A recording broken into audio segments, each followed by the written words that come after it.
अयोध्या एक ऐसा नाम जो हर हिंदू के मन में एक पवित्र भावना जगाता है। यह केवल एक शहर नहीं है, बल्कि एक ऐसी जगह है जहां भगवान राम ने जन्म लिया था। लेकिन क्या आज जो अयोध्या उत्तर प्रदेश में सरयू नदी के किनारे बसी हुई है, क्या वही अयोध्या है जिसका जिक्र वाल्मीकि रामायण और अन्य ग्रंथों में मिलता है? क्या रघुकुल, जो एक आदर्श और मर्यादा में रहने वाला वंश था, उसी अयोध्या से जुड़ा था, या उनका इतिहास कहीं और छुपा है? इस प्रश्न का उत्तर खोजते खोजते हम कई रहस्यों की परतें खोलते हैं। सबसे पहले अयोध्या शब्द पर ध्यान दें। इसका अर्थ है जिसे कोई युद्ध में जीत ना सके। संस्कृत में आ का मतलब होता है ना, और युद्ध मतलब होता है युद्ध करना। इस तरह अयोध्या यानी अविजेय। इस शब्द से ही यह पता चलता है कि यह नगरी कितनी शक्तिशाली और सुरक्षित रही होगी। वाल्मीकि रामायण में अयोध्या का विस्तार से वर्णन किया गया है। वहाँ बताया गया है कि यह नगर कौशल राज की राजधानी थी, जिसे स्वयं राजा मनु ने बसाया था। मनु वही हैं जिन्हें प्रलय के बाद नए मानव युग का जनक कहा जाता है। राजा मनु के बाद उसके वंश में कई यशस्वी राजा हुए, जिनमें से सबसे प्रसिद्ध रघु थे, जिनके नाम पर इस वंश को रघुकुल कहा गया। रघुकुल का इतिहास बहुत गौरवशाली रहा है, जिसमें राजा दिलीप, रघु, अज, दशरथ और फिर स्वयं भगवान राम का नाम आता है। यह वंश केवल एक राजवंश नहीं था, बल्कि भारतीय संस्कृति और मर्यादा का प्रतीक बन गया। रघुकुल रीत सदा चली आई, प्राण जाए पर बचन न जाई। यह केवल एक पंक्ति नहीं, बल्कि पूरे वंश की आत्मा थी। अब बात आती है उस रहस्य की जो आज भी इतिहासकारों, शोधकर्ताओं और भक्तों के बीच बहस का विषय बना हुआ है। क्या वर्तमान उत्तर प्रदेश का अयोध्या वही स्थान है जहां राम का जन्म हुआ था, या फिर यह बस आस्था का एक रूप है? कुछ इतिहासकारों और विद्वानों का मानना है कि रामायण काल की अयोध्या एक बड़ी और सुनियोजित नगरी थी, जिसमें चौड़ी सड़कों, ऊंचे भवनों, सुव्यवस्थित जल प्रबंधन और अत्याधुनिक नगरीय व्यवस्था का वर्णन है। आज की अयोध्या एक छोटे शहर जैसी है, जहां वैसी कोई प्राचीन संरचना नहीं दिखती जैसी रामायण में वर्णित है। यहाँ तक कि कुछ विद्वान यह भी मानते हैं कि रामायण में वर्णित अयोध्या की भौगोलिक स्थिति कुछ अलग थी। उदाहरण के लिए कुछ लोग मानते हैं कि अयोध्या नेपाल के तराई क्षेत्र या बिहार के सीमावर्ती इलाकों में कहीं रही होगी। वहाँ से बाद में रघुकुल वंश सरयू नदी के किनारे तक आया और अयोध्या को एक बार फिर से बसाया गया। इसके पीछे एक दिलचस्प तर्क भी है। अयोध्या का उल्लेख केवल रामायण तक सीमित नहीं है।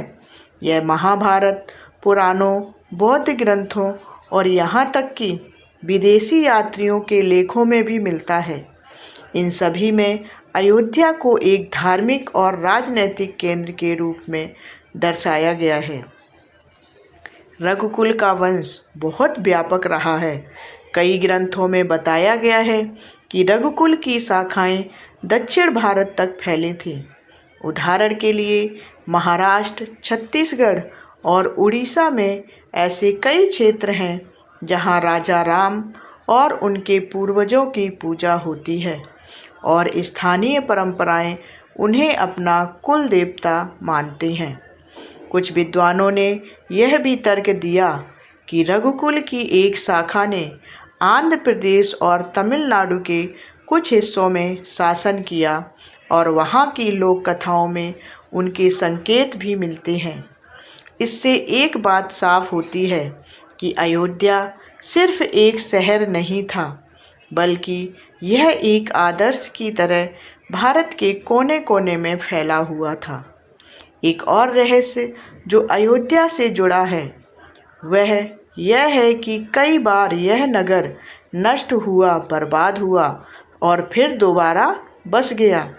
अलग अलग युगों में अयोध्या को अलग अलग स्वरूप में देखा गया। कभी यह वैदिक युग की राजधानी रही, कभी बौद्ध काल में एक धार्मिक केंद्र बनी, तो कभी मुस्लिम काल में विवादों का केंद्र बन गई। इतिहास के पन्नों में यह भी दर्ज है कि अयोध्या में कई बार खुदाई की गई और उसमें मंदिरों के अवशेष मिले। हाल ही में श्री राम जन्मभूमि स्थल पर जो पुरातत्व खुदाई हुई, उसमें भी यह स्पष्ट हुआ कि वहाँ एक विशाल मंदिर हुआ करता था, जिसे बाद में तोड़ा गया। अब बात करें कि रघुकुल और अयोध्या के मूल स्थान का पता क्यों नहीं चल पाया। इसके पीछे कई कारण हैं। सबसे बड़ा कारण यह है कि भारत में इतिहास को लिखने की परंपरा बहुत बाद में आई। अधिकांश जानकारी हमें श्रुति परंपरा यानी सुनकर याद रखने से मिली है। इसलिए समय के साथ जगहों के नाम, सीमाएं और रूप बदलते गए। दूसरा कारण यह है कि भारत में समय के साथ कई विदेशी आक्रमण हुए, जिनमें बहुत सी ऐतिहासिक चीज़ें नष्ट हो गईं।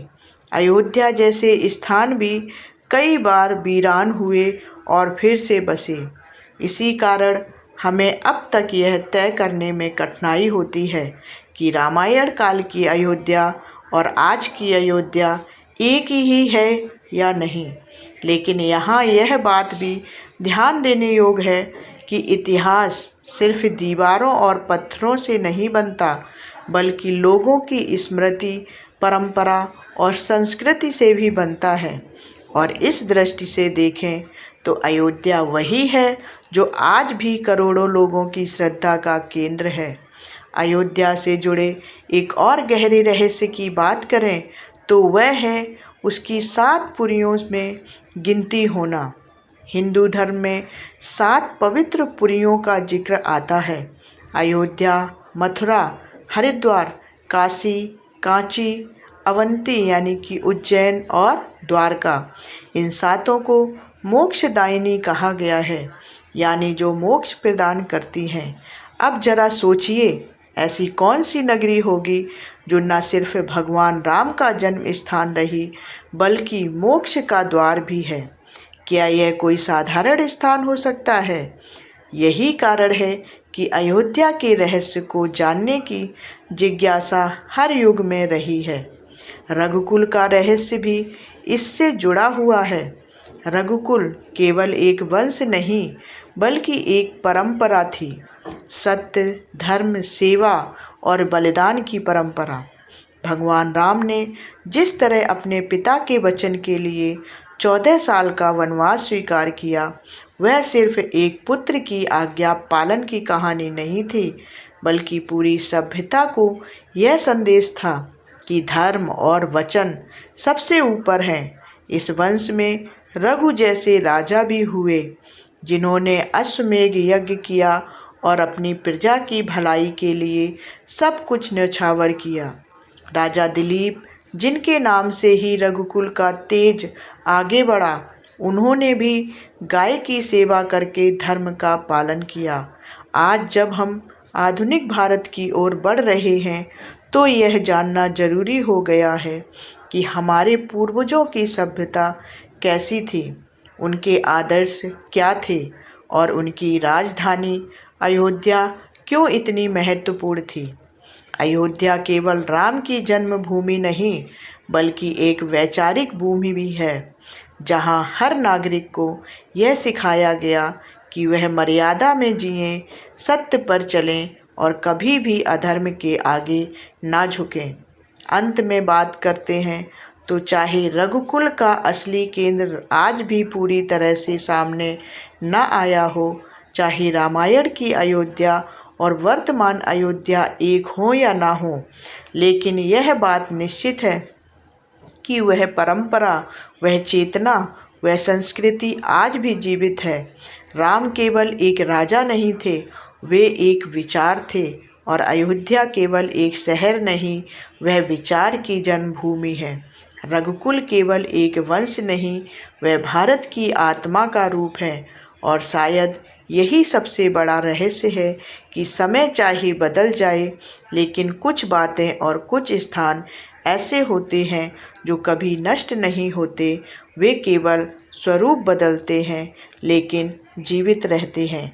ऐसी ही रहस्यमयी धार्मिक कहानियों के लिए हमारे चैनल को सब्सक्राइब कर लें और वीडियो को लाइक करें, शेयर करें और कमेंट करें।